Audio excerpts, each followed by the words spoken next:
วันที่5มีนาคมทุกๆปีแม่นงานบุญประเพณีของชนเผ่ากระตูบ้านกันดอนใหม่เมืองท่าแตงแขวงเซกองซึ่งปีนี้ก็ได้จัดขึ้นอย่างเบิกบานมวลซืนโดยมีฐานสวรรคอนราชมนตรีอดีตห้องรัฐมนตรีกระทรวงแถลงข่าววัฒนธรรมในท่องเที่ยวท่านบุญทงถิ่นดอนโค้งห้องหัวหน้าแผนกแถลงข่าววัฒนธรรมในท่องเที่ยวแขวงเซกองมีแขกรับเชิญขันแขวงเมืองบ้านออมคางแขกทางภายในและต่างประเทศเขาร่วม ท่านเกียรติศักดิ์อินยาล่องเลขาผักนายบ้านกันดอนใหม่ให้ผู้ว่าบ้านกันดอนใหม่ห่างจากเทศบาลเมืองท่าแตง21กิโลเมตรทิศเหนือติดกับห้วยละเวิงทิศใต้ติดกับบ้านจะกำใหญ่ทิศตะวันออกติดกับบ้านปะไลและทิศตะวันตกติดกับบ้านจะลำเก่ามีพลเมือง 1,400 กว่าคนยิ่ง730 กว่าคน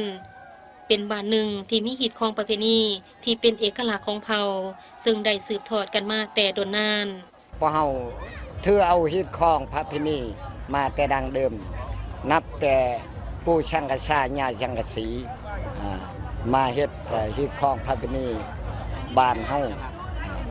ในทุกๆปีของวันที่5เดือน3ก็ได้เฮ็ดบุญพระพินีของบ้านกันดอนของเฮางานบุญประเพณีเผ่ากระตูบ้านกันดอนใหม่มีความหมายความสำคัญทั้งด้านวัฒนธรรมอันดีงามของเผ่าและที่โดดเด่นภายในงานก็คือมีพิธีแห่ฟ้อนเขนหรือฟ้อนงาวอ้อมสลากวนของบ้าน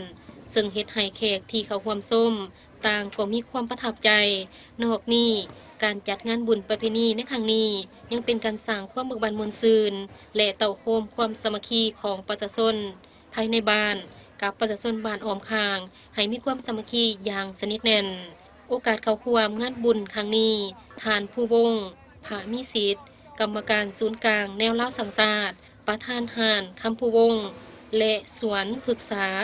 ยังได้มอบเงินสดและวัตถุจำนวนหนึ่งเพื่อสุขอยู่ส่งเสริมศิลปวัฒนธรรมของบ้านมูลค่า30 ล้านกีบ